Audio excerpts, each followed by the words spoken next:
Hello बच्चों, let's start the question and the question says the enzymatic reaction for which thiamine pyrophosphate functions as a cofactor is पहला option है हमारे पास peptide bond formation, option B is phosphate group transfer, option C is fixation of carbon dioxide and last option है हमारे पास D carboxylation of keto acid. So let us start with our key concept. The key concept is known as cofactor. तो cofactor क्या होता है? ये होते हैं आपके non प्रोटीशियस.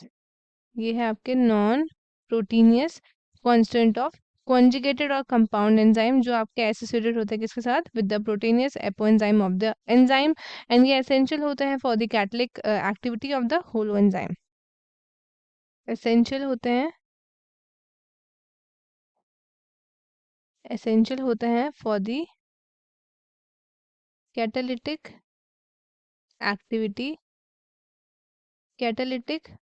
Activity of holo enzyme.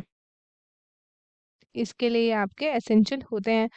अब क्या होता है? रिमूवल होगा अगर आपके कोफैक्टर का, तो वो कॉज क्या करता है? वो कॉज करता है loss of the enzyme activity. अब कोफैक्टर्स को हमने 3 हिस्सों में डिवाइड किया है. सबसे पहला आता है हमारे पास प्रोस्थेटिक ग्रुप. देन नेक्स्ट आता है हमारे पास को एंजाइम्स. थर्ड आता है हमारे पास मेटल आयंस. सो हमसे बोला है enzymatic reaction for which thiamine pyrophosphate functions as a cofactor is. तो पहला है हमारे पास पेप्टाइड बॉन्ड फॉर्मेशन. इसमें आपका जो एंजाइम है दैट इज पेप्टिडाइल ट्रांसफरेज. तो ये ऑप्शन तो हमारा गलत हो जाता है. नेक्स्ट है फॉस्फेट ग्रुप ट्रांसफर. इसमें जो एंजाइम है वो है आपका काइनेज. तो ये भी हमारा इनकरेक्ट हो जाता है. फिक्सेशन ऑफ कार्बन डाइऑक्साइड, इसमें आता है आपका इनॉयल को एंजाइम कार्बोक्सिलेज.